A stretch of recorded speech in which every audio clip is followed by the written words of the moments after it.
Hello, everybody, and welcome to another podcast. For the latest content that is released first, visit EverydayGamingSociety.com. Like us on Facebook and YouTube at Everyday Gaming Society. Follow us on Twitter at EGS Productions 1.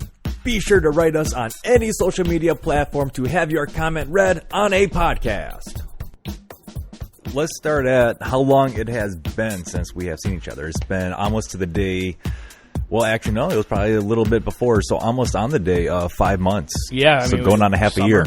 Was the last time we saw each other? August 25th was the last time we released the last podcast, number 298, and it has been quite a long time. Yeah, a lot has happened since then. Not like necessarily good stuff, but stuff did happen. Stuff in politics, stuff in movies, video games, geek culture. Everything blew up all over the world. Yeah, and we couldn't even get together. There was just no way to get together. 400,000 deaths. Yeah, only 400,000 deaths. Only. Well, I mean that number is going up, and it's crazy because now we have a new president, and everything's getting rolled out now.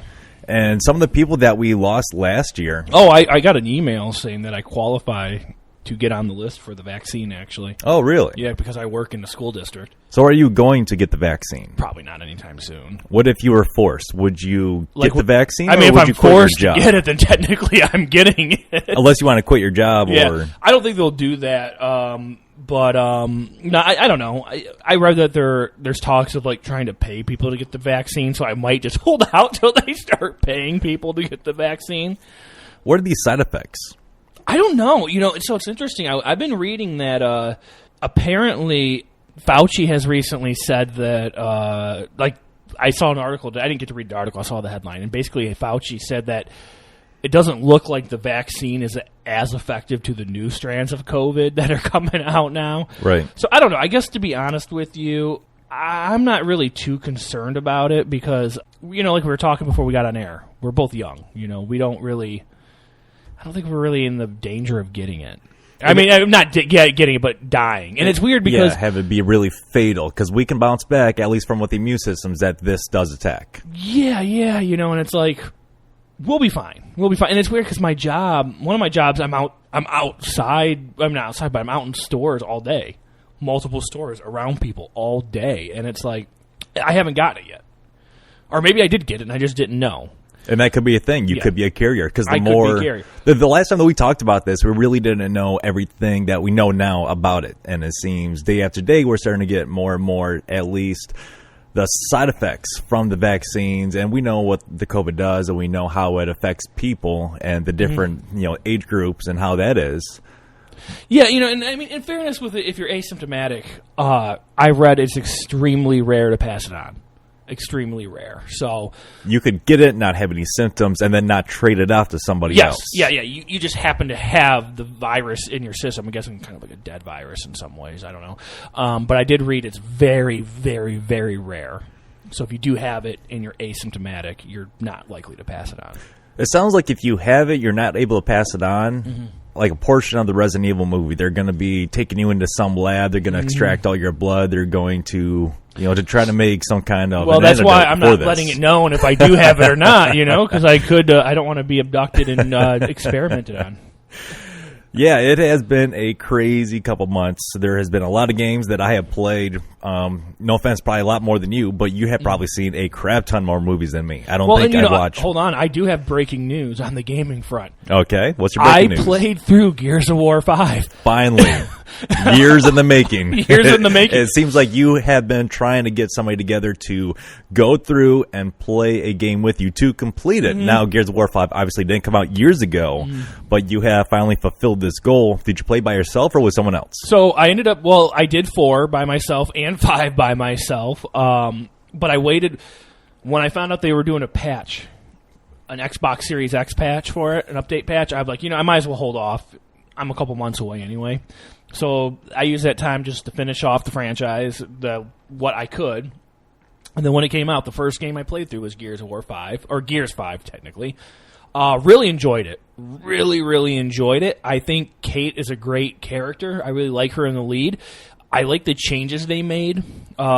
some of the experimentation they did to really just open up the game and just break away from the original trilogy in terms of just formatting, going into that open world segments, I think was really cool. I'd like to see them expand upon those ideas in 6, and I'd like them to continue on with Kate as the lead in 6. I'm not a big fan of the JD character, and I thought Kate just brings something new to it. Her and I can't remember who was her partner, the guy that she's usually with. I can't remember his name offhand. I have not played it.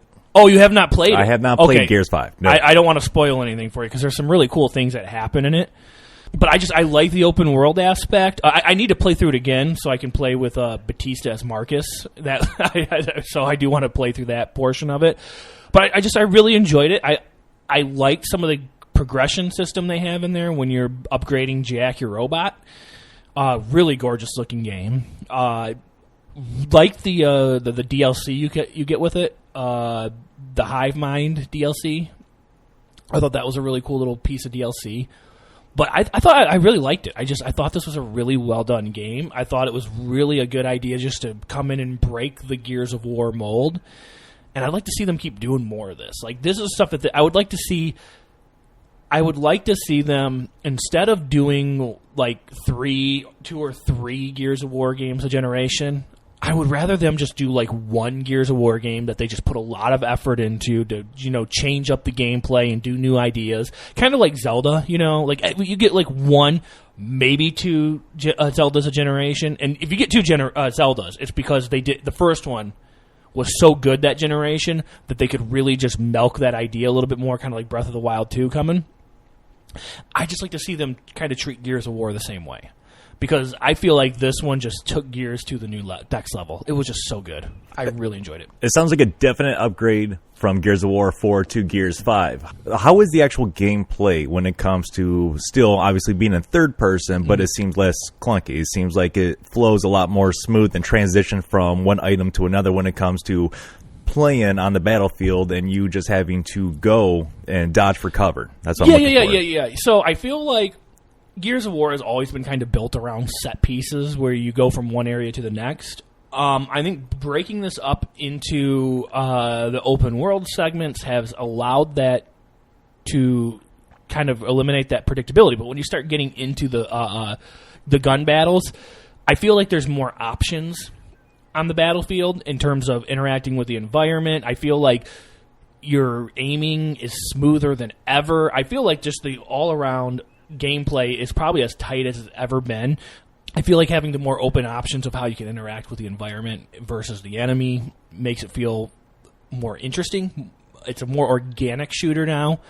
I feel like you're pressed to use more weapons throughout, although I always tend to stick with the original weapon that you get, the Lancer. Different weapons for different enemy types? Definitely different enemy types now. I think there's a little bit more breadth of enemy types where we have to employ different strategies. And the way they mix those enemy types into the battlefield, I think kind of forces you to think strategically on the spot. Yeah, I think they really did a great job at mastering the gameplay on this one. Let's be honest, this is the 5th one, and Gears of War has always had really solid gameplay, just in terms of shooting. But I feel like they're really starting to hone in the nuance of it now. I think it's just it's expanding in very subtle ways. So I really liked it. And if you haven't played through it, I think you should play through it. And Gears of War 5 is actually going to be free the month of February. So coming up here very soon. Yes, that's going to be one of the games that the Games with Gold had announced, and also Resident Evil, Indiana Jones, and Emperor's Tomb will all be available. Okay. So it's nice that we do have those games on the horizon. Wait, Indiana Jones and the Emperor's Tomb? Yes. Oh, really? So that would be a game that we can pick up. It's backwards compatible on the Series X, right? I'm sure it would be. I don't think there's too many titles out right now that is not going to be compatible with the new ones that come out. I think everything is now finally starting to make that merge to the next generation. I'm just a huge Indiana Jones fan. So I'd like to play that. So is it up yet, or is that February? That is February. Okay. So that will be coming up very soon. I'm going to check that one out. Real quick, while we're talking about Microsoft and Xbox, there was a story posted a little while ago saying that they were going to raise their monthly fee. So instead of just a certain... Yeah, they backtracked on it. Yes, thank goodness. They backtracked today on it, because if not, then on top of paying whatever you guys would for video games, if you were to get something that's not on the Games with Gold or the Game Pass, it would be $120 for the Xbox Live subscription. Yep. As of today, Microsoft has reversed that decision. Thank goodness. My speculation, just complete speculation, I think a lot of people have said this, I really feel like Microsoft is just kind of solely working towards phasing out the gold for the, what is it, Gold for Live or whatever? Live Gold, or what do they call that? Xbox Live Gold? Okay. I think. Yeah. I think they're just phasing it out because I think they want to move that customer base over to the Game Pass Ultimate subscription. It's a great subscription, and I do have the PC one as well, and you get a lot of bang for your buck. Yeah, but I think it's just easier. You know what I mean? Like, I think my guess is they would rather just advertise one subscription, pay a flat $15. I think that's where they want their fit base to be, and I'm wondering if they have a big enough base on Gold still that they're trying to nudge them over to the Game Pass subscription or to the Game Pass version. And also, you can still convert your Gold Live subscriptions into months for Game Pass, and they still allow it. Yes, they do. And so you could just buy the Gold for like however much money online and keep stacking them. They let you just keep stacking them. So I'm wondering if that was another thing that they were trying to start getting away from, because that was a big exploit. Yeah, that's huge, and they knew it. They didn't hide it. They knew it. They kind of winked at it. You know, they want you to do it. They want people on the Game Pass. They want those numbers to keep pumping up, and I get why. So my speculation is they're just trying to start. I feel like they're just going to start closing that gap. They want to get that gap closed with that, and then they want to start phasing it out. That's just my speculation. And I think it's kind of a smart one. That's talking about the future of the gaming on the next-gen consoles, obviously. Now with the next-gen consoles, you do have one. Yes, I do. You are a current owner of one. I managed to snag one. I wish we would have done a podcast around the time I got it. Let's talk about the difference between the old and the new. Mm-hmm. How much? Improvement, obviously. There's a lot of more bells and whistles, if you would say, on the new ones. Yes. Yeah, obviously everything looks better. The load times are incredible. This is... Okay. So we have complained, real quick, a little bit of backtrack. We have complained about these consoles, and not really complained. We voiced our opinions about them, and they have had a lot of ups and downs over the months and even a year or two of talking about these things. Yes. Does it live up to the expectations? I think what's interesting about it is this, and this is both, you can take it for however you want to take it. This is a simple transition from Xbox One to the next generation. It's like upgrading your phone. You know how if you go from iPhone 11 to the iPhone 12, the reality is you're not really noticing much of a difference. I think this is a similar transition. And I think that's both good and bad. I think obviously both of us have grown up in the era where a new console changes everything. You know, the new generation it's a new change. You don't feel that. That's not to say that there aren't differences. You load this up, the dashboard itself is seamless. Like the way it moves, I was really surprised on the Xbox One X how clunky and slow that dashboard could be at times. This time it loads up very quickly. It's pretty awesome. Games load up very quickly. Load times are very quick. All very nice. But you don't really feel like it's a new console. I mean, it's a new console. But the best comparison I can say, it's kind of like going from an iPhone 11 to an iPhone 12 or whatever the comparable Android version is. Not a big jump, just an upgrade. Yes, and I mean, I think obviously I think this is very much this is by design on Microsoft's part, and I get where they're going now. I think that this is kind of the direct, and I think I kind of like it. In a sense, I like the fact that I am just simply going from one console to another. It's a very similar transition from probably going from an Xbox One to an Xbox One X, and I think there's something to be said about that.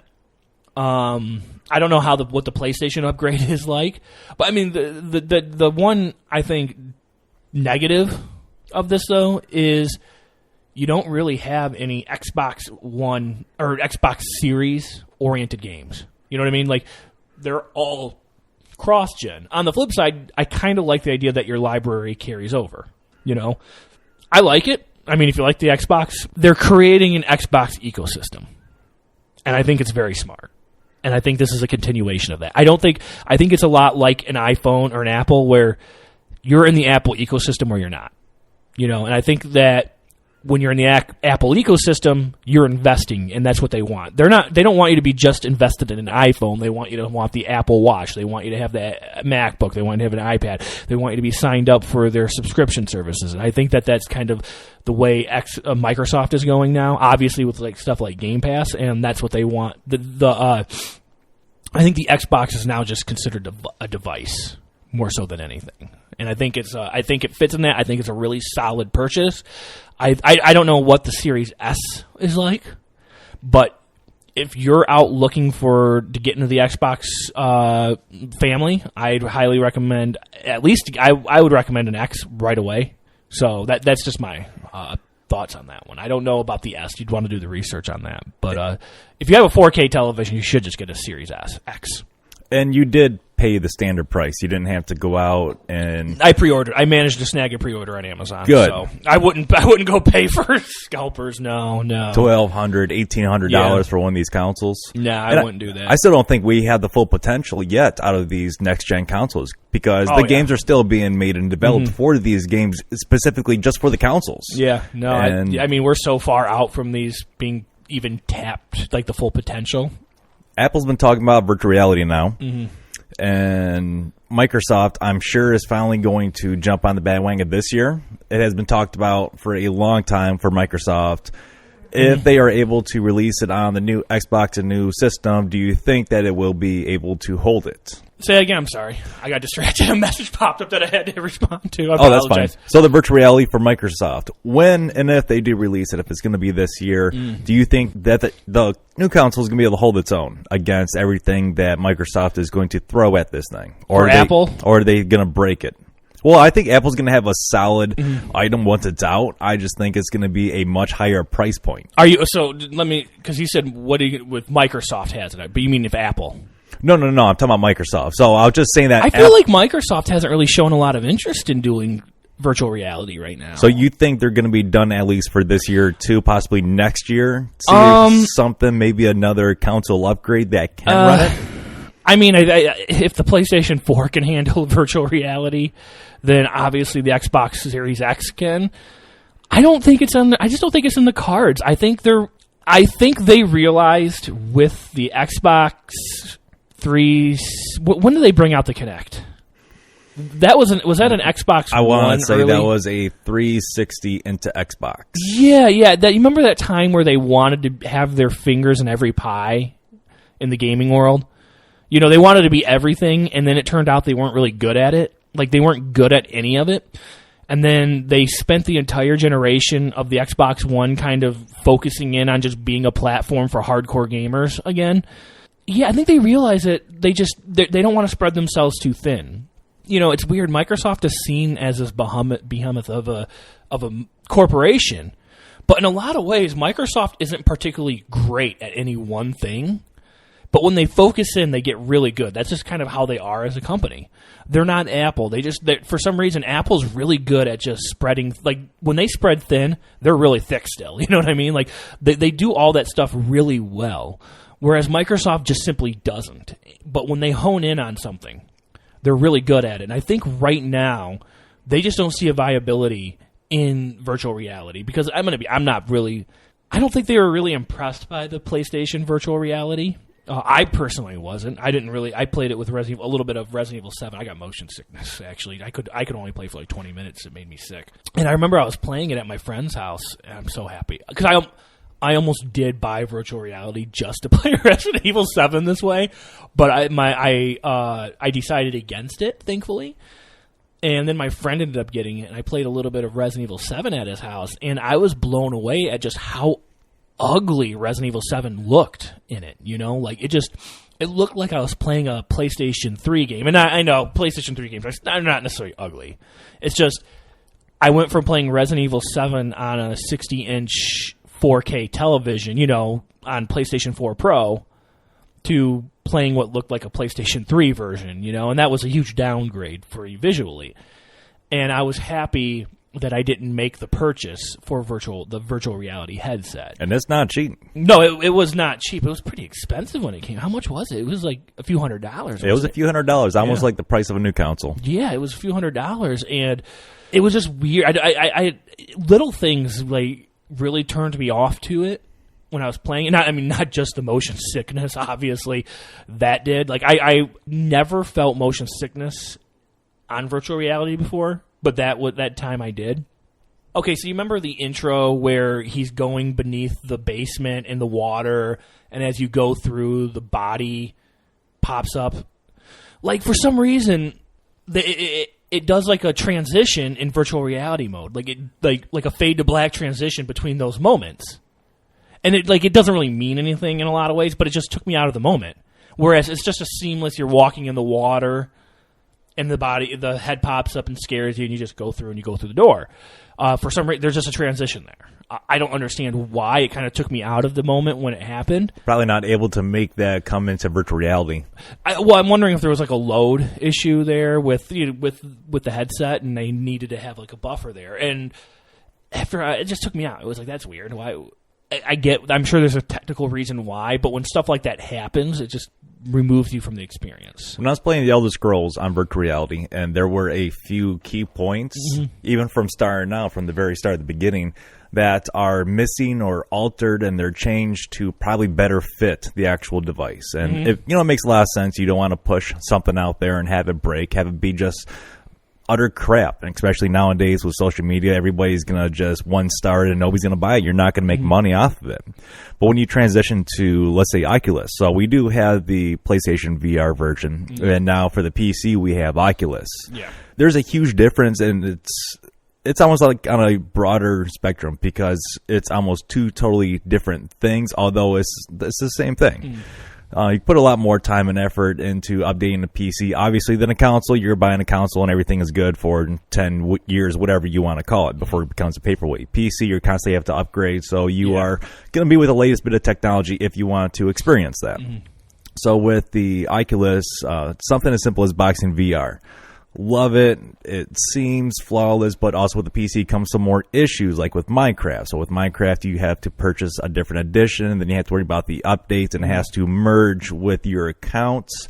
So I have found that rather distasteful instead of just sitting down and playing a game, because you sit down, you play a game, and it's nice that it's going to load. It might take a little bit depending on how old your system is or whatever, but you are not having to worry about all these constant updates, and it's through different devices. So now you have your headset on, you got your controllers in your hand. Oh shit, now I need an update. Well, I gotta take everything off. Real quick, not to interrupt you on this, but gaming companies, Nintendo and I think Microsoft, get just how priceless it is to be able to just sit down and pick up a controller and play seamlessly without any headache of things, updating or merging accounts or just jumping through hoops, like that just changes everything. As stupid as it sounds, like, just the ease of doing that just makes life so much easier, and makes, that is honestly one of my favorite things of the Nintendo Switch, is just I can pick up my system, turn it on, and in 5 seconds I'm into a game if I want to be. It's going to play. It automatically updates for you. Yep. It's always connected to the internet. Nothing Absolutely. You got to worry about.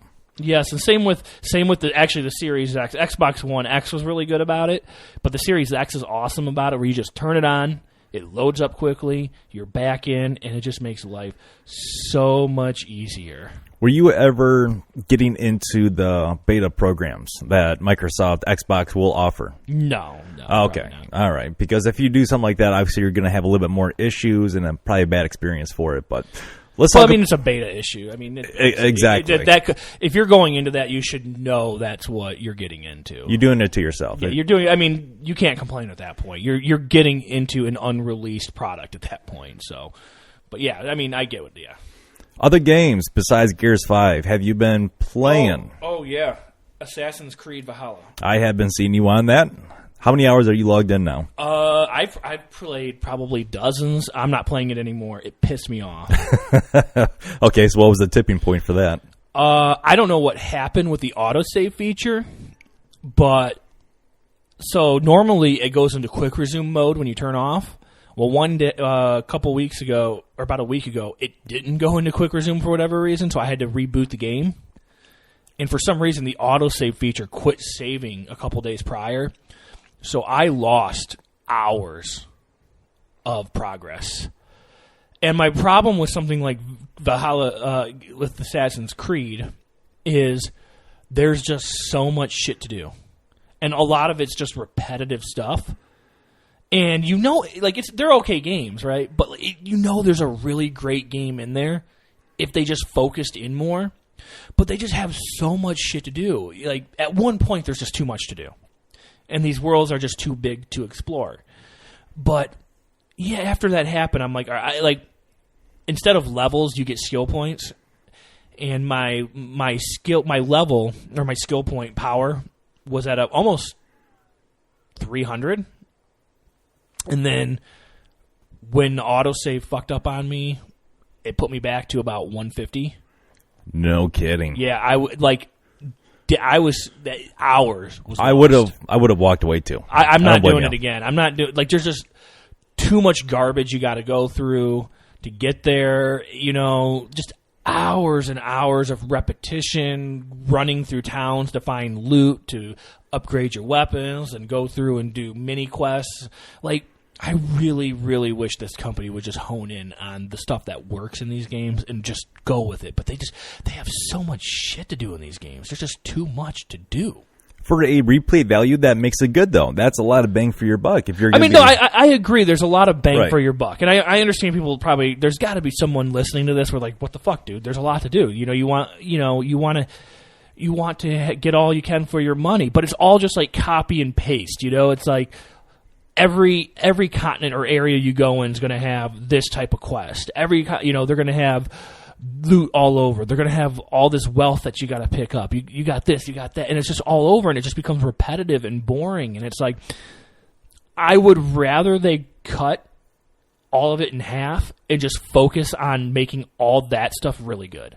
Because, I mean, like, going through, you'll find, like, little missions that you can usually complete within 5 minutes, if not less, which is cool. I would rather have some of those missions expanded upon, you know, and then instead of going and doing other stuff, you know, having to do the same stuff in areas, find the same cursed masks or cursed areas and destroying the skulls or whatever, you know. I think it would just be a more fun game, and it would be less overwhelming because I feel like I'm buying a game that I'm never going to complete, and I hate that feeling. I hate that feeling more than buying a game that doesn't have enough content.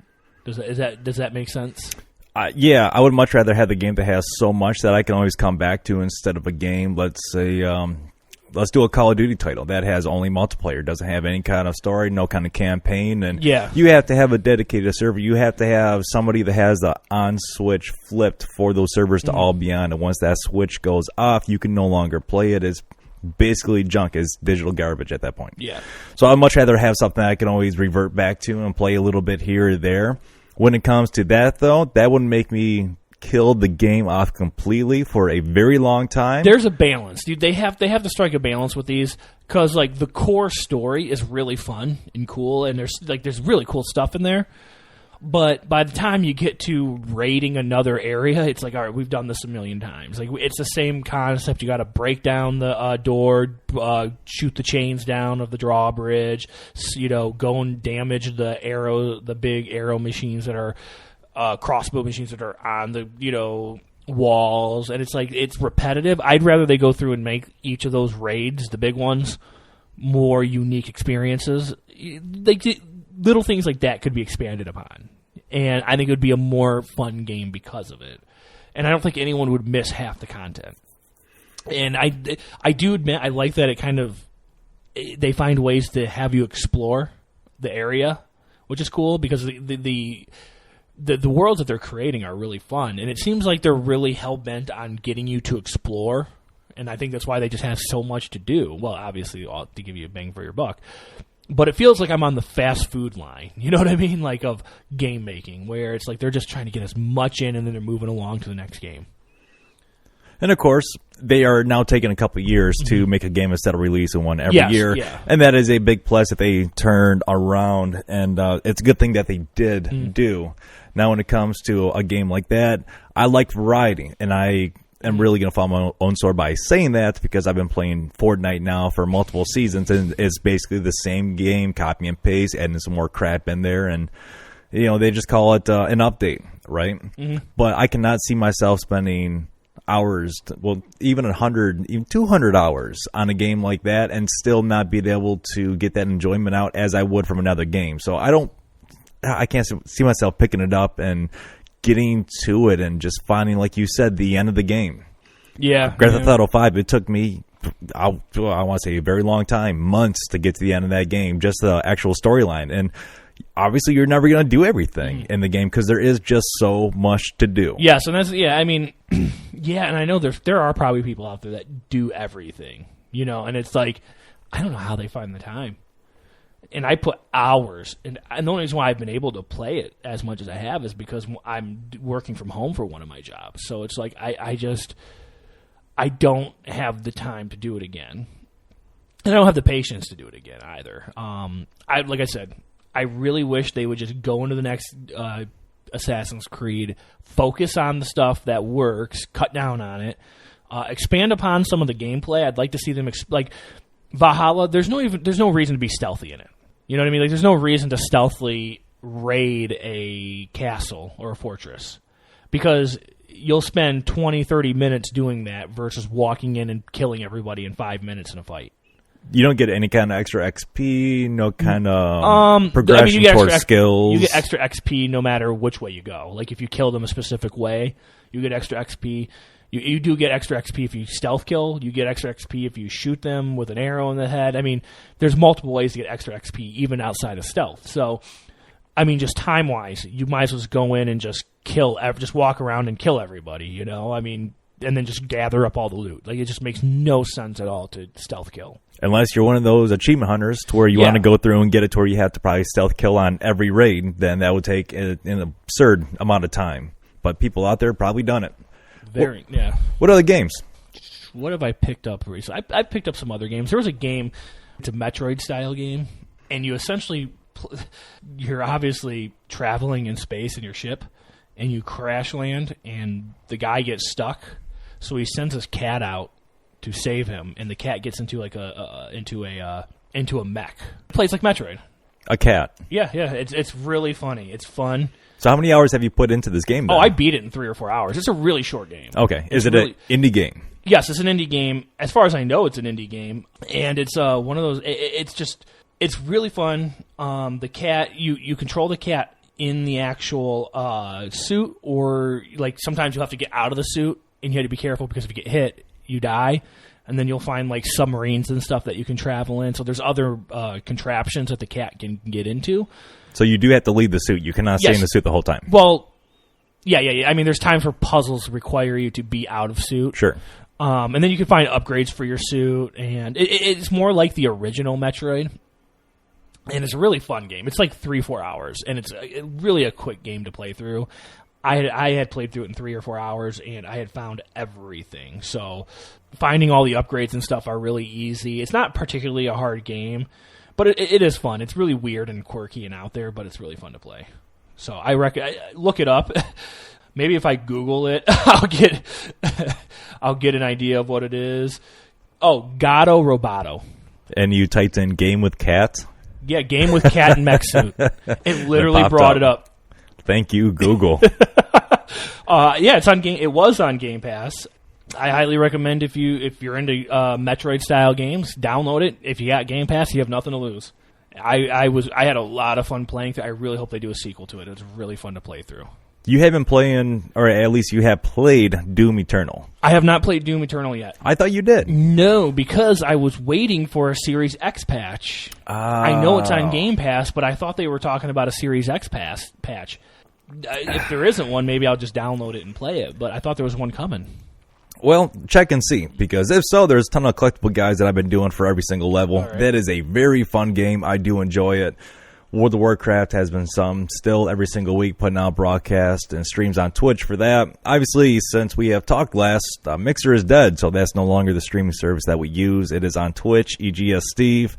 When it comes to off-the-wall games like the one that you were playing, Plants vs. Zombies 2 Garden Warfare, that is a game that I picked up and I play the crap out of it. Why? I don't know. The replay value is good. It's there. A lot of characters, a lot of upgrades, a lot of stuff to do. All right, hold on. I think I found something here. Keep going on. Let me see, because I know it says something here. An old classic that I have stepped into, Roller Coaster Tycoon Classic. And man, you talk about a game that will consume your life or even hours of the day throughout the week or month or years that it has been since I've been playing that game. A lot of fun, and thank you very much to all these new gaming platforms like Steam and Epic and stuff like that can bring the old games back for a small price. I do like it. There's another real-time strategy game out there, RTS, called Z. Very simple, no multiplayer, and it's going along with StarCraft and going along with the early versions of Command & Conquer and all that, Age of Empires, but it's just harmless little robots, it seems, with little crappy pixels for guns. But it works, though. And now it is time for some community feedback. Grizzor92 writes in, I played this game in Sega Genesis, but in emulator. And they're talking about the game Xenocrisis Happy Ending Achievement. Ruthless TVG writes, this was so hard, thank you. That's what she said. Fractured Minds, do you need me to hold your hand achievement guide? It seems that LMZ Games got a little scared playing the Lego game, Harry Potter Years 5 through 7. Good game by Max Me for the Fortnite video, Chapter 2, Season 5, Level 23. On the Assassin's Creed 3 Boston Treasure Chest, Lloyd writes in, those complaining they cannot find certain chests, just play the game. Those missing chests will appear in later sequences. Dog writes, this sucks compared to PS2. Dog is talking about the Amazing Spider-Man Oscorp Robotic Facility Collectible Guide. April writes on the Loot Crate Welcome Crate video of 2020, I didn't realize the welcome crates were pretty randomized. I got mostly the same items like you guys, but a few of my items were different and I feel like we should have liked the other crates better. While we did enjoy the welcome crate from Loot Crate, we do not have the subscription service anymore. However, we still do have the Fallout crate. We have a couple boxes actually, just have not opened any of them up. Gamers Go Nuts writes in, Fracture Minds, do you need me to hold your hand achievement guide? This was the only achievement I couldn't figure out. It had an image of the cars and it's called, do you need me to hold your hand? So I thought it was like, get hit multiple times and he appears to help you across. I don't know, but thank you, appreciate it. Thank you everybody for writing in. Again, any kind of contact on social media accounts, we will read here on a podcast. And now back to podcast 299. I hate that place so much. Like, there would have to be a concert I really want to go see to get me back in there. What about Rush? I'd always go to Rush concerts. Rush ain't going to play anymore. They've announced that with Neil Peart dead. Yeah, it's kind of hard.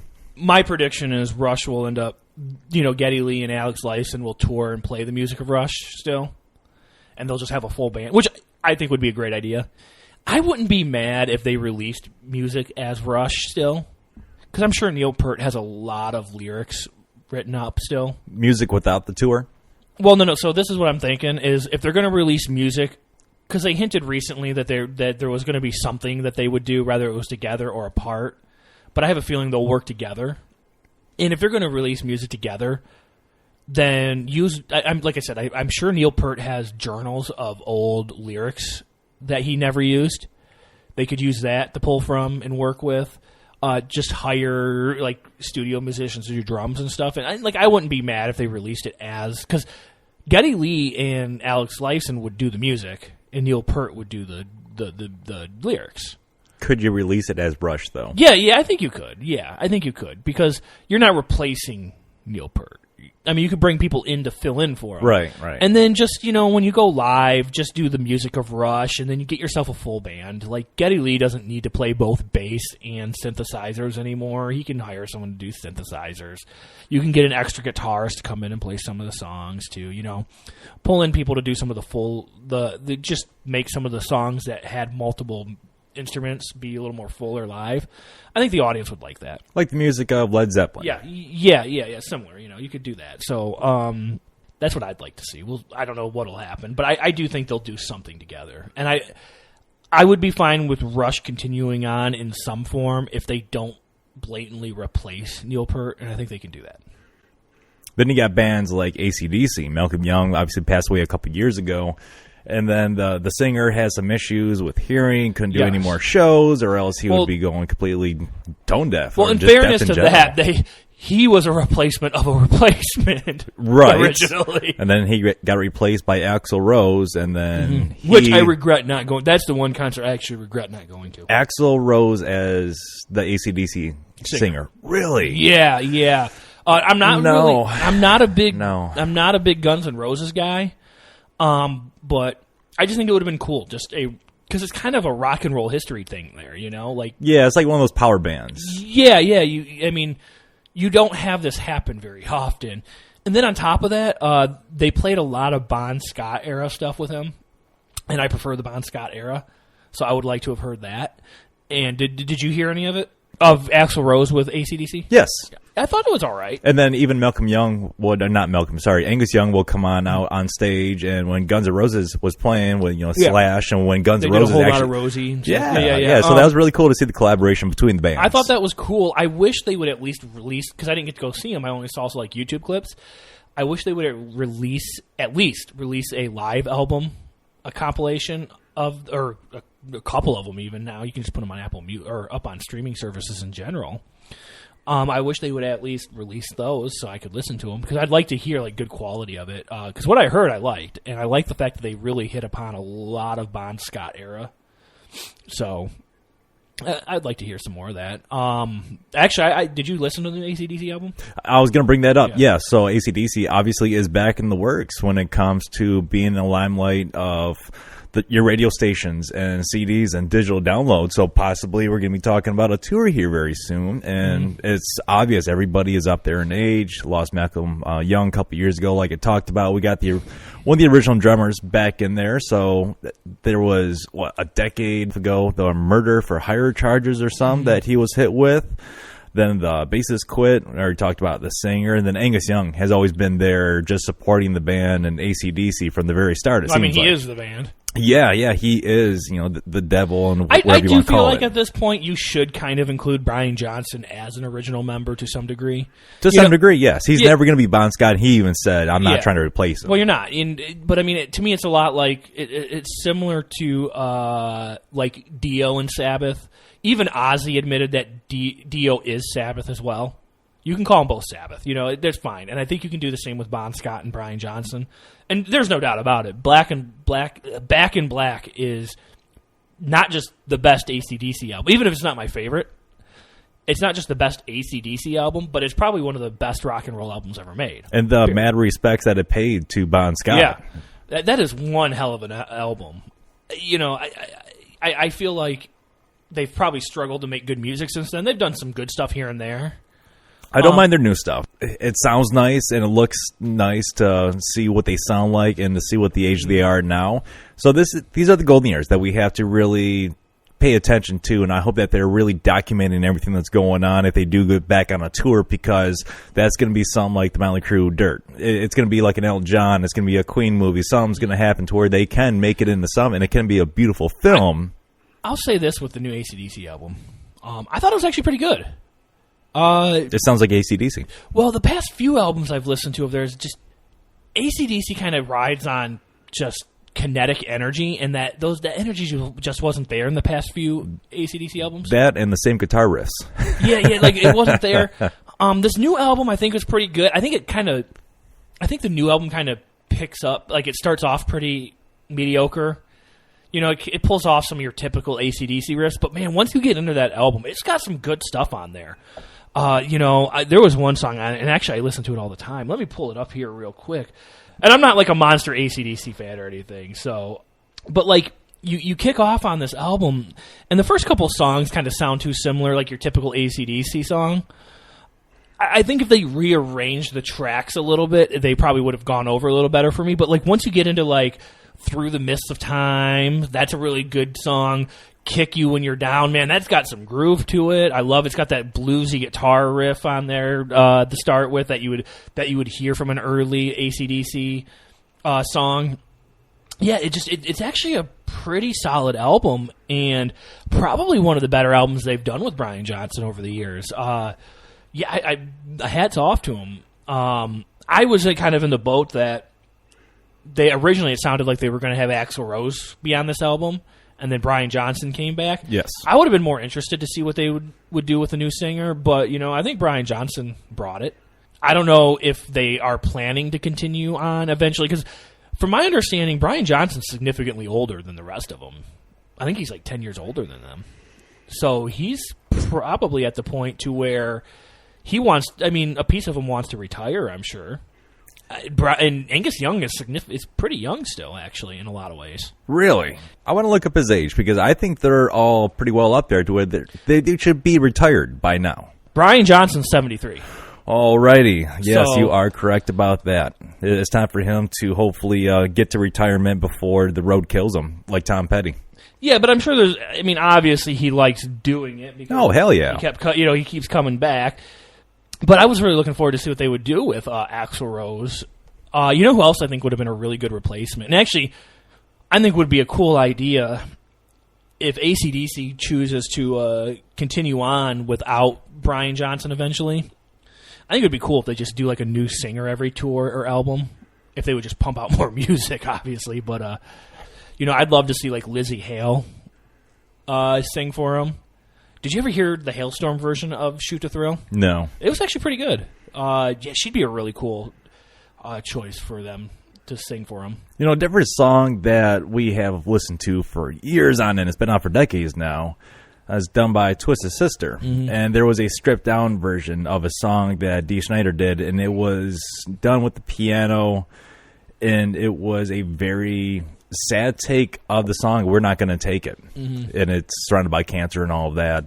So it's a really good, touching video, but it's amazing how much just a little bit of the same person or even a different person, you add that spin to it, it can really touch your emotions. It make it feel like something is brand new, like a breath of fresh air. This reminds me of just how fucking bad new music is today. That's just depressing. Yeah, and the what do bands, we have Greta Van Fleet, and oh my God, are they awful. Are you saying that because you're a huge Zeppelin fan? I'm a huge Zeppelin fan, but like...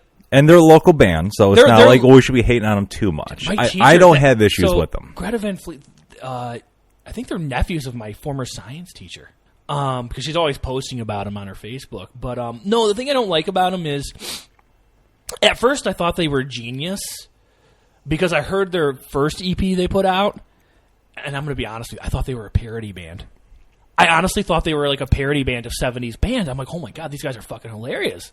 Like, they're just basic 70s riffs, and the lyrics are just so archaic and dumb. You thought it was like a Steel Panther. Yeah. By Steel Panther being in the 80s, them being in the 70s. Yeah, I thought that's what it was, and it was just so... I'm like, oh my God, this is fucking genius.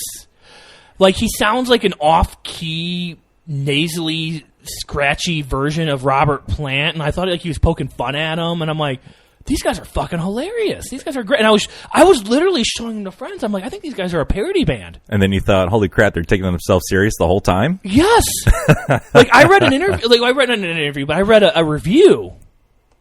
And, like, the review just was one of the best scathing reviews I ever. They don't even know what their fucking music is about. They're just dumb, and they just write shitty. Like, I respect them in the sense that they realize that there's an audience that wants to listen to, throwback Zeppelin music, Like, if you're looking for a band that legitimately just is in the cut of classic rock music, but still feels new, you should be listening to something like Black Stone Cherry. Or, actually, there's a new band out I'm going to recommend everyone check out. They got an EP up on Apple Music, at least, and I really enjoy it. They're called Dirty Honey. They got, like, this Led Zeppelin, Motley Crue, AC/DC feel, but they feel modern, which is really cool. They don't feel like they... See, the one thing I really don't like about Greta Van Fleet is it feels like, to me, they lifted a bunch of Led Zeppelin riffs. Like, you could literally go through their music and listen to the guitarist and say, okay, that's a rip-off of this Led Zeppelin track. And the lyrics just aren't anywhere near as clever or built. Like, Led Zeppelin had some clever lyrics throughout, and then they also had a lot of lyrics that echoed back to old bluesmen of the time. So you'd hear them say stuff like "Mama" over and over again, and it fit. Yeah, they started off as a blues band. That was like a huge inspiration. Yeah, and so I know it sounds weird, but you listen to Greta Van Fleet, and he just says like I want to go to the phrase "mama" over and over again, where that's how they would refer to women at the time. I don't think it just comes off as cheesy and out of date when Greta Van Fleet does it, and and not only that, they're just like a bunch of little nerds too. Like, have you seen them? I have, and let's look at this. They're really small, nerdy guys. I'm not going to talk... Well, if you're talking about small guys, Angus Young, he's 5'2". So, I mean, talk about small people. Yeah, but his personality is like 10 feet tall. Oh, okay. You know what I mean? You're talking about small people with big egos. Well, he might have an ego, but he's got, but when he's on stage, he owns the stage. Of course. When you see Greta Van Fleet, these guys are 5'7", 5'6" little guys, and they just have no personality, no charisma. They just sound like your basic bar band, and they slap together a bunch of 70s sounding songs. And it sucks because I really honestly thought they were a parody. Like, if they were a parody band, I thought they were genius.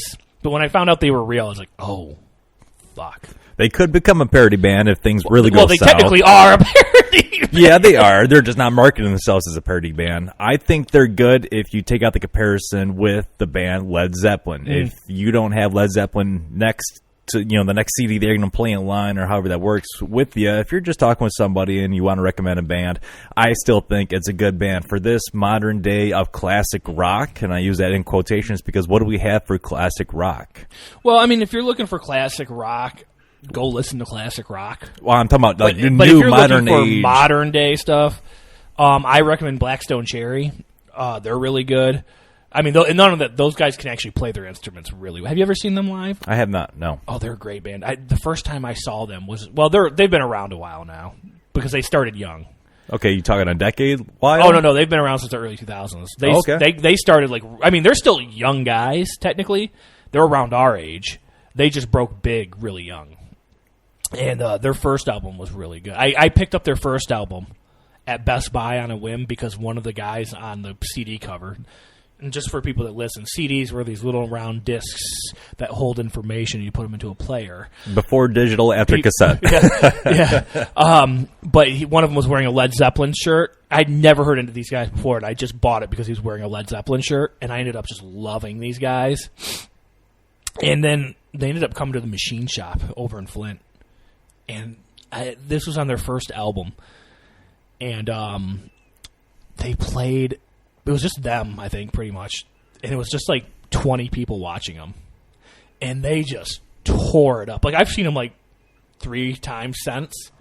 Nothing matches that first concert I've seen of them. They were just so fucking good. And they just ripped it up, man. They just tore it up. And at the end, they launched into one of the best versions of Voodoo Child I've ever heard. Just fucking ripped this place up. I loved it.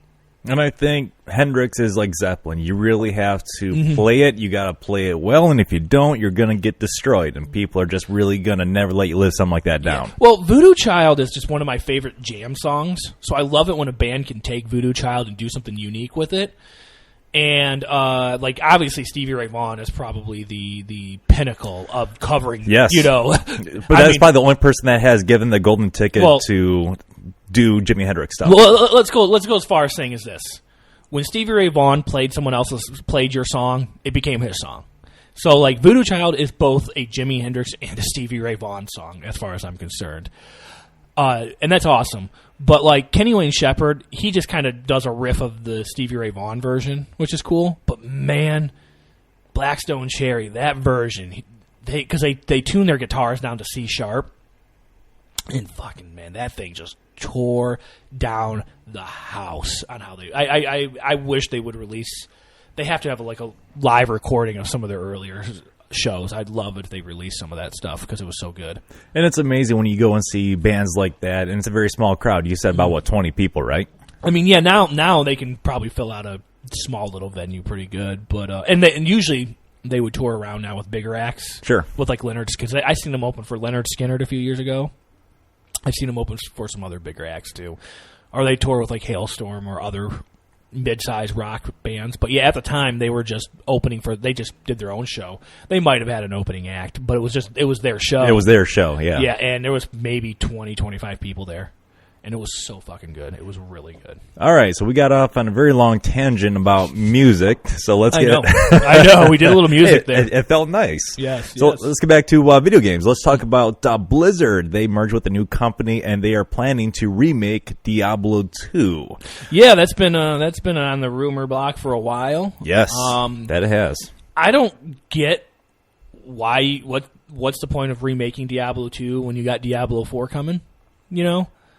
Are they planning on releasing Diablo 4 and then it gets so crappy a year or 2 years later? People already know Diablo 2 is coming, so hopefully that's going to be, the rebirth of it. I know with the development shifts, and because of COVID-19, it has been delayed. They have not said when it's going to be coming out. Although that is another thing that has been hit by COVID, and movies is a huge one that's been hit by COVID too. We'll get into that a little bit later. Mm-hmm. You're a Resident Evil fan. Oh, I'm glad you brought up some Resident Evil. Yep, so we got two big things to talk about in Resident Evil news. So Resident Evil 4 Remake reportedly having some issues, and it is having a partial reboot at Capcom. The reason why they're having issues is because of development leadership disagreements over direction, and these changes could push it all the way back to 2023. So, the rumor is that... Okay, so the studio that remade Resident Evil 3 was remaking 4. Resident Evil 3 remake is really divisive.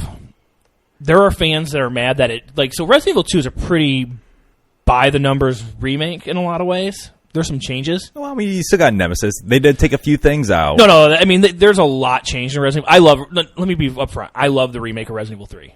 I think the remake of Resident Evil 3 is a much better remake than the remake of Resident Evil 2. And I think they're both really good games. But I really like the changes they made in Resident Evil 3. I think that a lot of people that are clinging to the original Resident Evil 3 are looking at it through rose-tinted glasses. And they keep complaining about how short. Now, I get the complaints that Resident Evil 3, the remake, is short, but so is the original. It's really short. You got to think of the games around then at that time. Yeah. They were not large games like Assassin's Creed Valhalla, to where you're dumping 120, 150 hours into the damn game. Yeah. So Resident Evil 3, the original Resident Evil 3 is very short. And it's not really that good of a game. I mean, it's good, but it's not great. You know what I mean? Like, it's not a great game.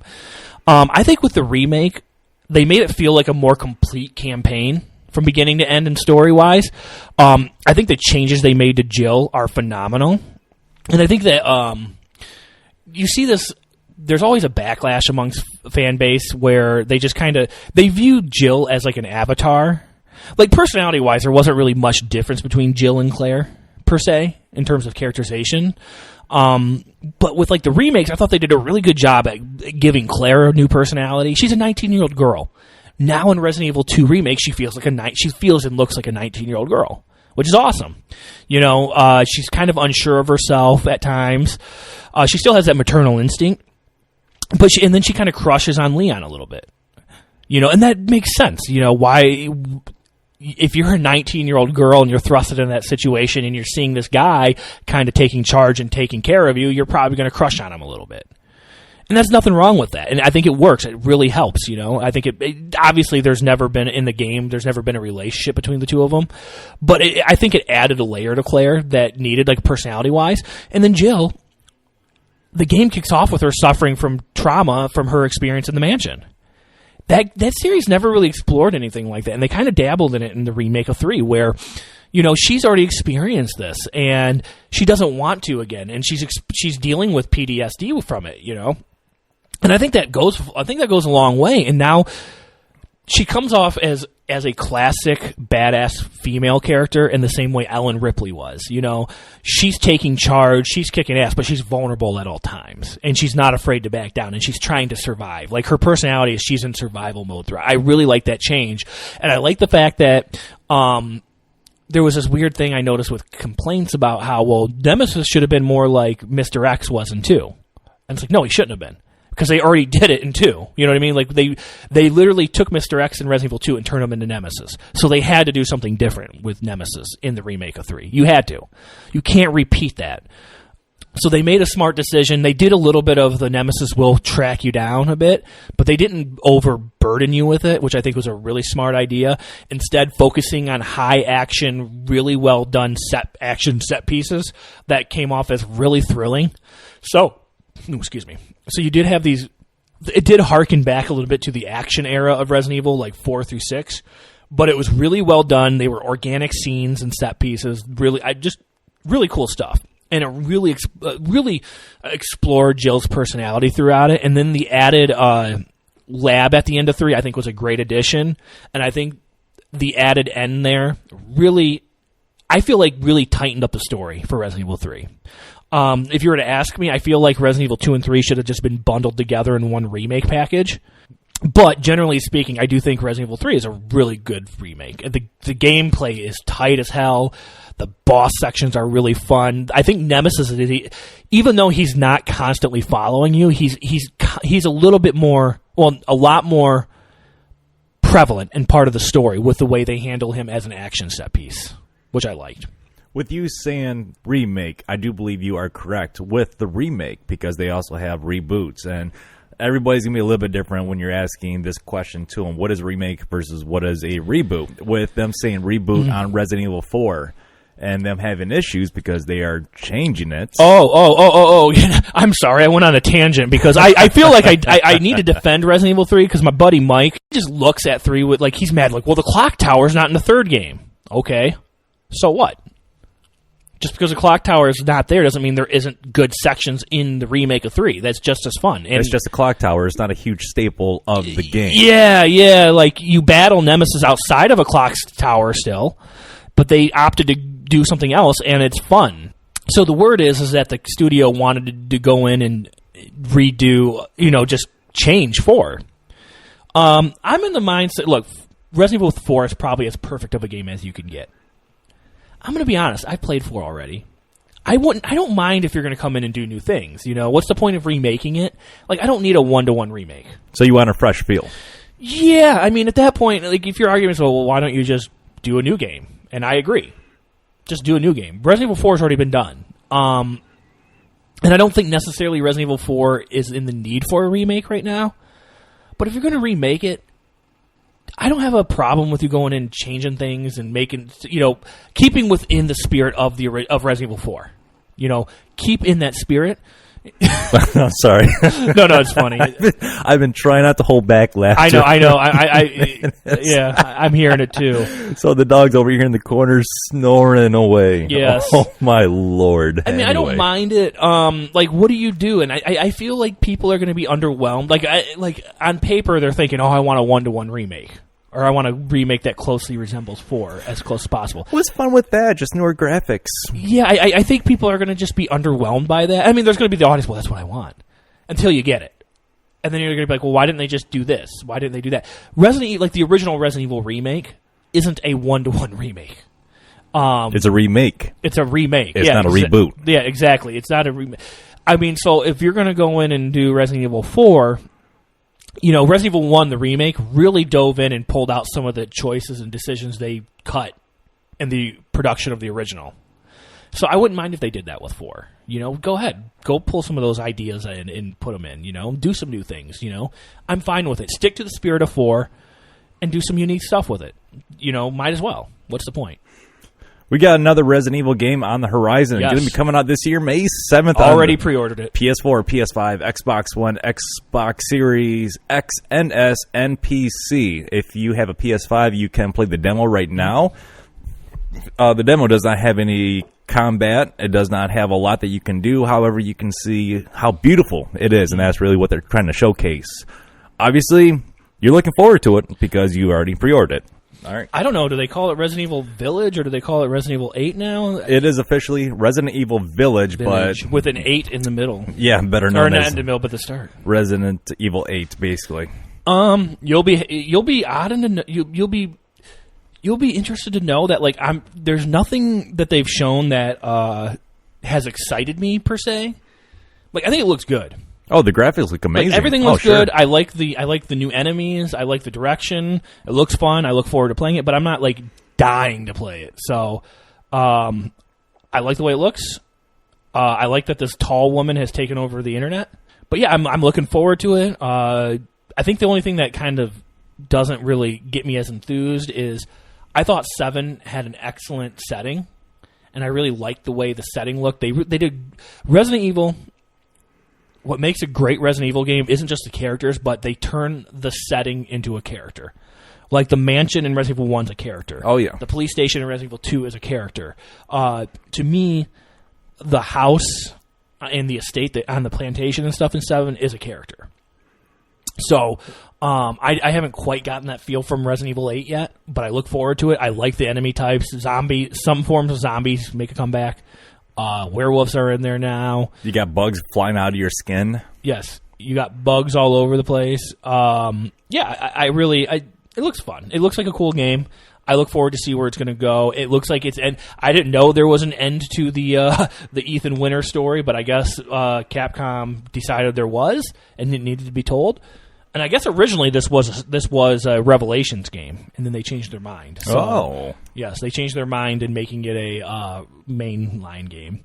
Although I've heard rumors that they might just drop numbered entries, so they might not do numbered entries anymore. They might just have subtitles like Resident Evil Village. So, and I'd be fine with that too, because the Resident Evil Revelations games, even though they were clearly budget titles, they were really good. They're really fun games, and I recommend anyone get them. I got them. I've bought them like 3 or 4 times over now, but I don't regret it. I love playing them. They're good games. On a consumer standpoint, for the game developers, please put a number or some kind of indication in there to find out what game title we are on, because there's so many that goes on in a series sometimes. You really get lost for the timeline and what happens. Mass Effect Legendary Edition, the PS4, Xbox One, PC, is going to be coming out this year, March 12th. BioWare says that they're also going to be doing a run on the Xbox Series X and the PS5 as well. Mm-hmm. When we're talking about games that are great, that are making the transition from PC to Xbox, and it's been a while since we talked about one that has been so much anticipation. Rust is finally supposed to be coming to the console, and it has been placed hopefully sometimes this year, but there's been no mention if it's going to be coming on the next-gen consoles or an exact date. They're still having a lot of issues with it. If you guys are old-school Halo fans, go to the Bungie Halo archive, halo.bungie.net right now, and get all your old screenshots, player stats, files, and everything right there, because if not, by this time next month, they are going to be taking everything off and flipping the servers off. Mm-hmm. So there'll be no more, just like Minecraft Earth. They are shutting down.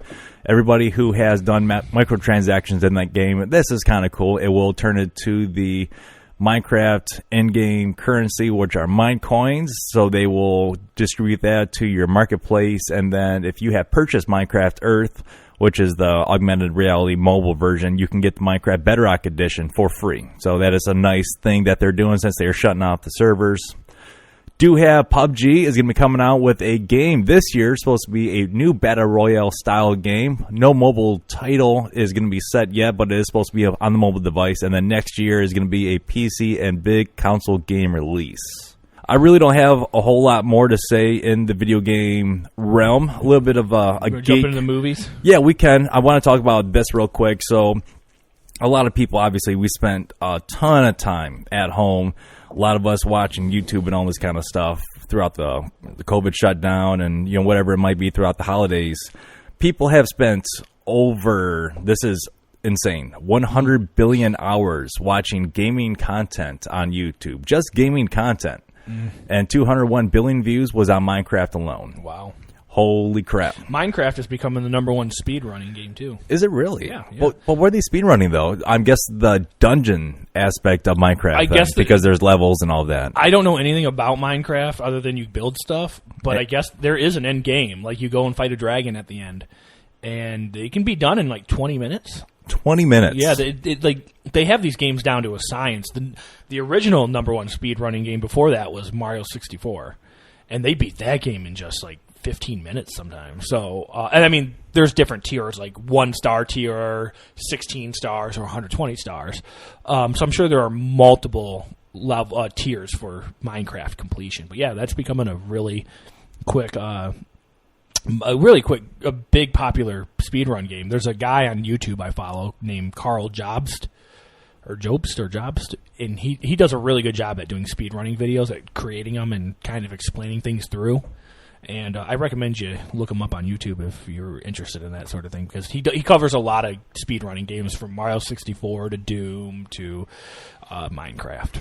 Yeah, Doom was probably one of the first speedrunning videos that I've ever started to see, and it's amazing how they can depict what keys you are pressing, and they want to see your file log and everything when they're trying to make it a world record or some kind of record.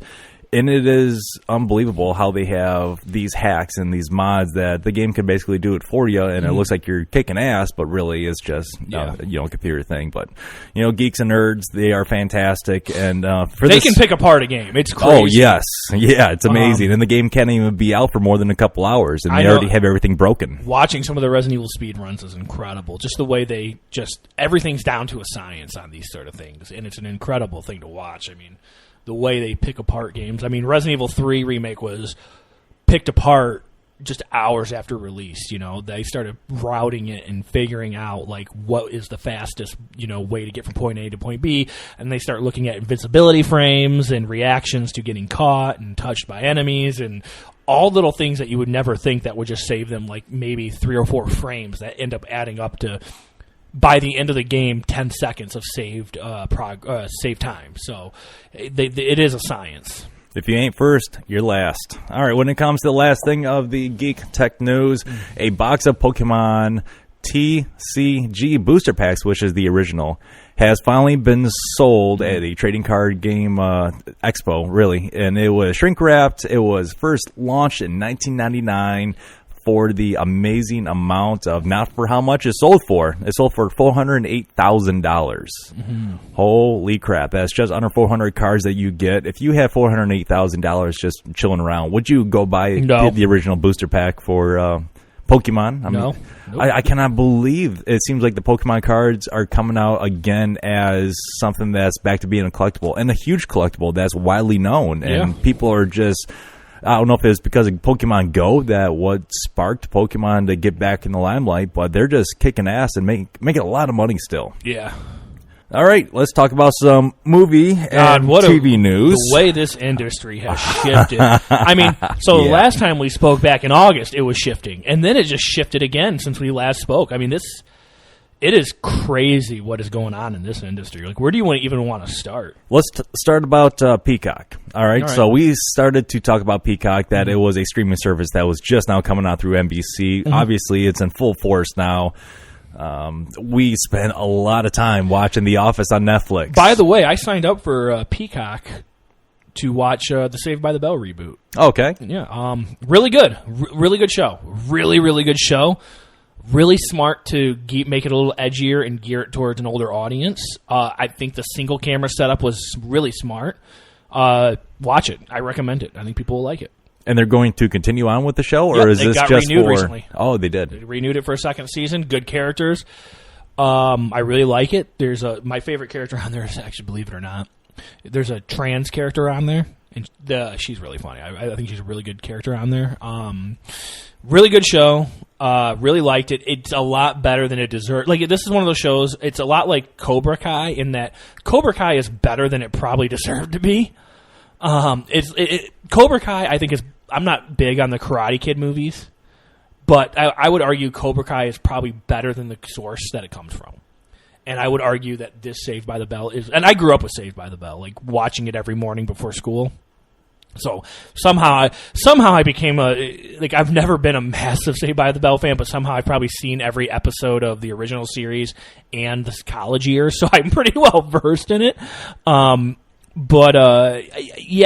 think that this is actually better than the original aired episodes. Okay. Yeah, I really did. I think getting it out of the sitcom format really benefited it a lot. So I recommend it. And Peacock is actually a pretty decent service. Like it's a nice service to kind of just go through, just to navigate through. It's a really clean, laid out format. I like the live TV aspect that they have on there too. I think that's really cool. As someone that likes to sometimes just have the TV on while I'm doing something on the computer, you could just go there and just put something on and have it on in the background. And it kind of removes the whole entire, like, what do I want to watch? What do I want to look for? No, just put it on the live TV aspect. So yeah, Peacock's out. Disney Plus is out. There's a ton of streaming services that are out. Netflix alone saying that they're going to release a movie every single week this year of 2021, which is going to be 70 movies that are going to be coming out through Netflix. Maybe that's going to save them, or at least make the punch less painful in the face when they're going to be jacking up the prices on the subscription service even more. I canceled my Netflix subscription. I only restarted it recently to watch the third season of Cobra Kai, and I watched The Queen's Gambit. Both of Queen's Gambit was excellent. Not sure it's a really good depiction of the 60s chess scene, because I'm pretty sure chess players weren't banging supermodels. So you're saying they're not like rock stars? I'm going to go out on a limb and say they're probably not like rock stars in the 60s. I doubt they were the Mick Jagger. I don't think they were Mick Jagger level out there, just betting supermodels everywhere. Really good miniseries. I highly recommend it. Here's the thing with Netflix. I got a 4K television. The only 4K option is $17 a month, and you get 4 screens. Disney Plus is like $8 a month, and you get 4K in the package. Why aren't they if they just offered a $10 a month 4K package on one screen for Netflix, I'd get it. But they don't have that option. The only one they have for that is HD. So it's not their content's not worth it at that price. I'm not going to just get the HD subscription. If something comes on that I want to watch, I'll reboot for the month and watch it and then just turn it off. You think Netflix is going to be around another 10 years? Yeah, I do. I think they'll be around. They just announced they surpassed 200 million users. Damn. So that is money raking in every month. Yeah, they're not hurting. They're kind of the default right now. They got a head start on the streaming wars. They've been spending years. Yeah, obviously the consumer base isn't really too concerned about quality. In fairness, every year they release something great. Like The Queen's Gambit is great. That's a great miniseries, and you can only watch it on Netflix. So they produce a lot of crap, but when they find that one thing, it's great. I feel like WB did essentially the big blow to theaters with their announcement that all their movies are going to be on HBO Max day one in theater as well as in theaters. Huge deal, great deal. That's a phenomenal deal. HBO Max is a great service. I'm really happy with it. I'm happy to see that this is the route they're going, because there's a few movies coming, like The Matrix 4. You're going to be able to watch it on HBO Max day one. The Suicide Squad. I'm dying to see The Suicide Squad. Now I don't have to go to theaters to see it, thankfully. And now that they brought 4K, they need to go through and upgrade the other stuff that's already on a service in 4K. But yeah, that to me is the real first big blow to theaters. And they say it's only for the year, but I think they keep doing it because I think it's going to be a success. Speaking of theaters, going to see movies in the theaters, when was the last time you've been to the theater to see a movie? Went and seen Tenet back in August. And that was it? That was it. And it was such a... beforehand, I was a big movie theater supporter. After that experience, I'm ready for movie theaters to kind of go away. And what was the experience that killed it off for you? So, when Tenet came out, Bill and Ted 3 also came out. And I watched them both. And they were just starkly different experiences. I pre-ordered Bill and Ted on iTunes. Came out on a Friday. It loaded up into my iTunes. After work, I got home, took a shower, laid down in bed, went into my iTunes account on my Apple TV, loaded up Bill and Ted 3, relaxed, and enjoyed it in 4K. Perfectly fine. Tenet, I was down in Tennessee. I went to the theater. I had to reboot my subscription for AMC or pay for the ticket. I had to go get there early, sit through the previews, sit in their shitty chairs, watch it on their awful screens. You know, like the image was awful, the sound was bad. It just reminded me that going to the theaters isn't a fun experience.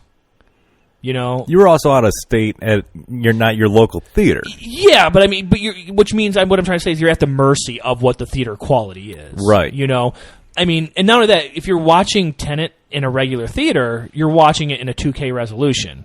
So I'd have to go see it at a Dolby Cinema to see it in 4K, and there's no Dolby Cinema down there. Obviously, we have a Dolby Cinema here, and that's nice with the nice surround sound. But I feel like the benefits of going to a theater no longer, or the pros of going to a theater no longer outweigh watching it at home. I bought Tenet when it came out on digital back in December, sat back, watched it in 4K on my 60-inch TV with my surround sound, and had just as fun of an experience watching it. I'm completely fine with that. It's a whole lot cheaper. It's a whole lot cheaper. In your living room. Yeah, I would rather just own the movies. And then, like Wonder Woman, went to HBO Max. I'm already a subscriber of HBO Max, so I was able to sit down and watch Wonder Woman. I didn't have to get up, get mixed up into the crowd, sit next to some mouth breather chewing on popcorn or whatever, or mumbling to somebody, or around a bunch of kids doing whatever kids do. I just got to sit at home and just watch it and enjoy the movie for what it was. You know, I like this experience now. I don't really give a shit. I don't care. I don't think we should be bailing out theaters or anything through this. You know, let them go away. We don't need them anymore. I'm fine with just watching them. I know there's people that, well, I like the movie experience. Well, okay, I don't care. And that's what it is. It's about the experience. When you don't have the experience or the expectations of what you're used to, what you're looking forward to, or what it once was, then it's no longer going to be there like that itch. It's not going to be there for you to scratch it, so you don't have to worry about it. The experience of watching a movie in the theaters today isn't what it was in the mid-2000s even, or even 5 or 6 years ago. Technology is a lot more accessible. I have a nice big screen in my room. This weird thing where you're not watching on a 2-story high screen, and it's like, well, yeah, but it's a 2-story high screen because of the room. And I also don't own a tube TV anymore. I got something that's high definition in the living room. Yeah, you got this is a perfectly fine size TV to watch a movie on. You know, I'm 6 feet away from my TV in my room watching a movie. Smelling my own farts, not the person next to me. Yeah, it's a 60-inch TV. It's a huge TV. You know, I like it perfectly fine. I get a nice, clean, clear image, 4K, HDR. I don't give a shit about theater anymore. I don't have to sit next to somebody who's just playing on their phone or talking or some kid whining or sitting through 30 minutes of previews and then, cool part is Wonder Woman has a post-credit scene, and instead of sitting through 10 minutes of credits to watch it, I just fast-forwarded to the end to watch the post-credit scene. It was awesome. And then right after that, I watched Disney Soul, or the Pixar Soul movie, and it was like, God, this is awesome. Don't have to do it. I like that experience now. It's a much nicer experience than having to get in a car, drive 25 minutes to the nearest theater, sit in the theater, fight with people over the seats, you know, because even though you reserve your seats now, you have to fight with someone if they wanted your seat. And it's like, dude, I don't want to deal with that. And if you want to get a concessions or something there, you're spending $30 plus on just yourself. Okay, you got to imagine, for a family of 4, it's got to be almost $100 to go see a movie. Sure is. For a movie. I mean, tickets are anywhere from $10 to $15, and that's $40-$50 alone. And that's not the 4K. That's not the 3D. You know, that's nothing fancy. That's just your standard. Yeah, it's like, you know, and it's like, fuck it. I don't know. Like, I think once Disney announced Black Widow going to Disney Plus in some fashion, that's it right there. I think they've been hesitant too because Disney wants to be viewed as kind of the hero that saves theaters, but everything's being pushed back to the end of the year. Everything. And theaters need a big hit that get people into theaters now. They don't need it. They can't. October isn't going to help them. They need it now. And let's talk about that. So, A Quiet Place Part 2 is supposed to come out April of this year, not coming out until September 17th of this year. Once again, Uncharted, surprise, surprise, has been delayed. That was July 16th of this year, has been pushed until February 11th of next year. Maybe by the time it gets finally able to come out, there might be people that really gives a shit about the movie. I don't know. That movie's been in development, it seems like 2 decades, and it really hasn't gone much further. What, 6 different directors? Who knows how many different people has tried to portray Nathan Drake? You're about right on that one. I remember when Mark Wahlberg was young enough to actually play Nathan Drake. Now he's old enough to play Sully. Yeah. That's how long it's been in development for. It's crazy to even think about that. Ghostbusters Afterlife is supposed to come out this year. It's supposed to come in March. Now it's pushed back to what, November? Yeah, November 11th. Yeah. James Bond, the new Bond movie's pushed back to November. Correct. I mean, these are all movies that would have helped theaters, and it's so funny. WB gets the backlash of, well, now you're putting them on streaming. WB is the only one that released big movies. They released Tenet back in August. They put it on a limb. They went out on a limb and did it, and it didn't do well. Nobody went and seen it. WB is still putting these movies in theaters, along with releasing them in HBO Max. Disney is just pushing shit back because Disney wants to be viewed as, and that's fine. I get why they want to do it. They want Black Widow to be viewed as the one that brought people back into the theaters. Because there's something to be said about that, and they know that if they release Black Widow alone in May, it's not going to be $1 billion movie. They're not going to release some of these movies that are going to get people into theaters until they know they're going to make $1 billion. And by then, when this is all said and done, the theatrical infrastructure for movies to be $1 billion hits isn't going to be there anymore. They're all struggling to raise cash. I read that AMC, which is the number one theater in America chain, they needed like $750 million to survive throughout the year, and they've only been able to raise like $200 million. Damn. And that's gonna be gone by May. Well, all your big hits before May are gone. Black Widow isn't going to sit there. Rumor is Disney's already talking about delaying or doing something else with it. And they can't keep delaying something like Black Widow. They got to finally put it out there. So I think ultimately Disney will end up caving and putting Black Widow on Disney+. Imagine in a few decades, going to the movies is going to be something that you've seen on a movie or in a television show, and you're going to talk about where people, 200-300 people get in the same room and watch the same movie and all laugh together, cry together, whatever it might be, and clap hands during the credit scene. That's not going to be something that's going to be a thing anymore. Well, I think I think theaters will stick around in some format. I think they'll be more like novelties. I think like the $2 or $5 matinee theaters, possibly. I don't think we're going to have a theater in every town like how we did. No, we're not. I think it's going to be more like an arcade is in some ways, to where you build something around it. Like, I could see it being like a bar, where you're at a bar and then you have a big movie playing. But they're not going to release movies in theaters first at that point. Like, I could see, like, say, for example, a bar that'll air Black Widow the night it's released on Disney+. But you can still watch it at home, kind of in a similar way to, like, you can go to a bar to watch a UFC fight, or you can watch it at home. I think you're going to see something like that versus movie theaters. I mean, it's changing. And we're watching it change. You're watching all these you're watching all these companies try to get their streaming services off the ground. Paramount has theirs coming out in March now. I think that's what you're going to see happen. And actually, it was funny because James Bond was on the shopping block a couple months ago, reportedly. Netflix and Apple was interested in buying it. But MGM wanted like $600 million. Damn! Yeah. Which is funny because MGM's now on the sale block, and you might as well just buy MGM. If you're Apple, you might as well just buy MGM, and then you could just release it. Apple TV Plus. Sure. So everything's changing. Everything's changing to streaming. And I think that's exciting in some ways. I think you're going to see a lot of interesting creative ideas. Like, you're seeing that play out with WandaVision, where you're seeing every episode as a sitcom, a throwback to a sitcom. You can't do that with a movie.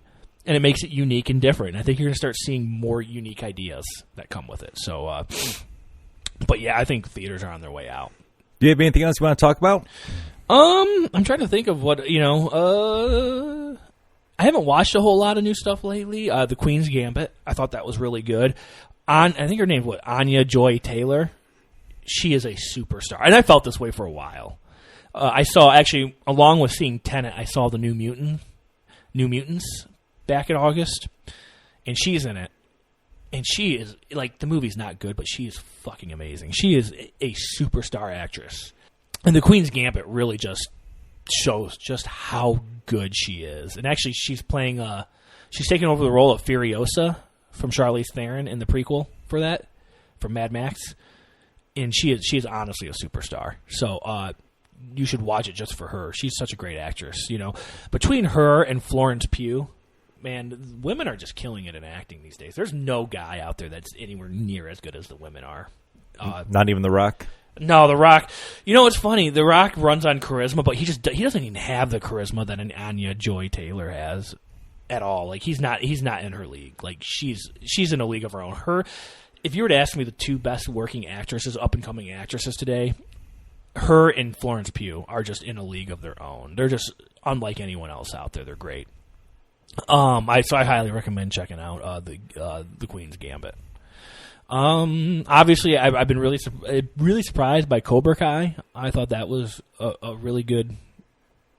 So far, all 3 seasons have been pretty good. They did get renewed for the 4th season. Yes, surprisingly on Netflix. Though this is Netflix, so I wouldn't bet on there being a season 5. You know, I think they've overdone their seasons at this point because Netflix rarely goes beyond 2 seasons.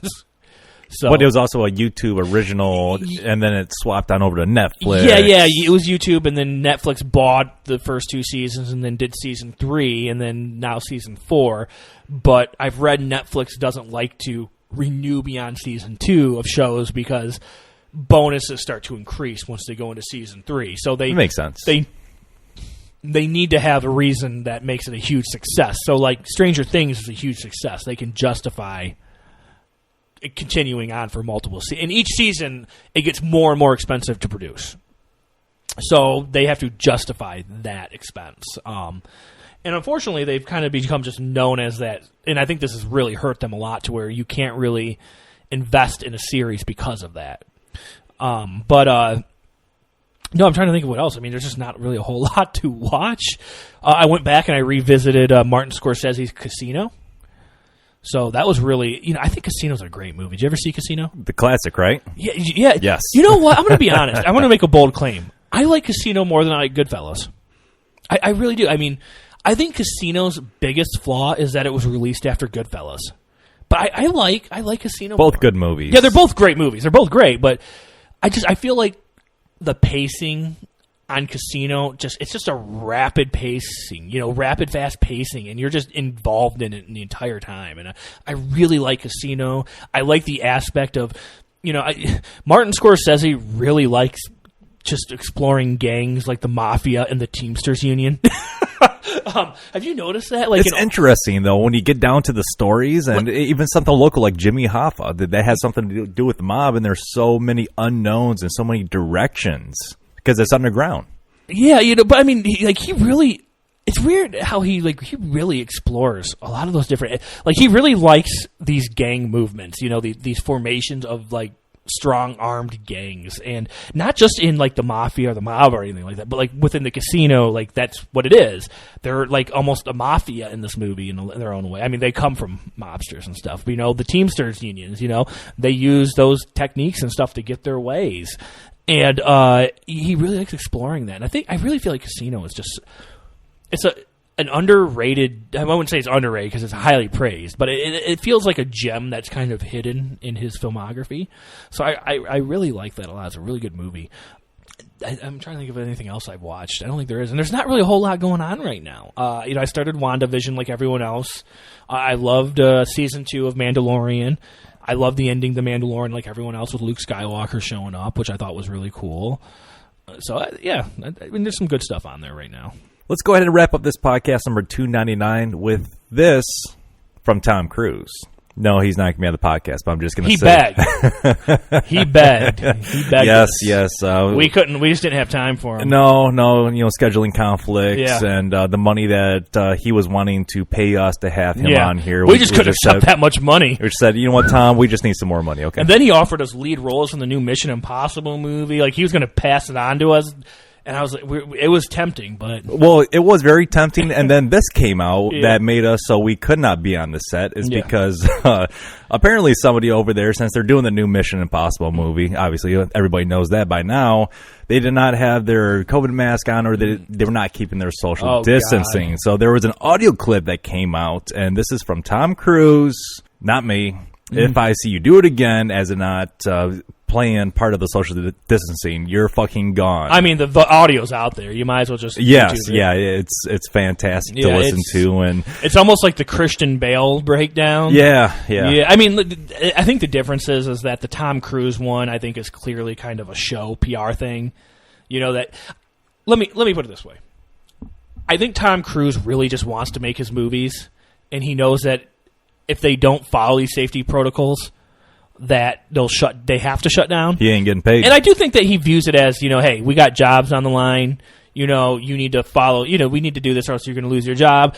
And then on the flip side, I think he also realizes that there's going to get a lot of flack if he's keeping his, if he's keeping this going, because they're like, oh, they'll be accused of putting people in danger. I do think he has a little bit of pressure on his shoulder over that. But I do think that this is kind of a PR stunt thing that he did to kind of put out there to the world, say, yeah, I'm taking this serious. You see how serious I am? I'm pissed off about this. I like Tom Cruise. I like his work, I should say. I don't know anything about him personally.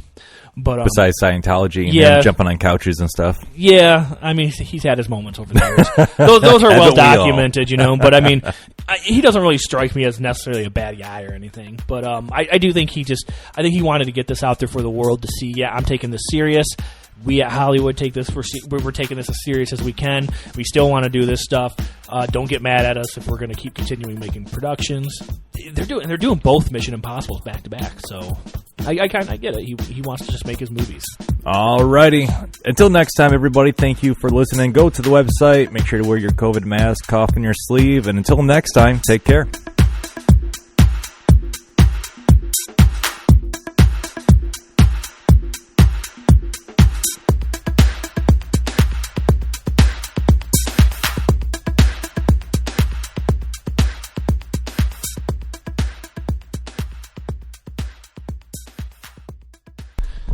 God, we haven't talked in so long that this was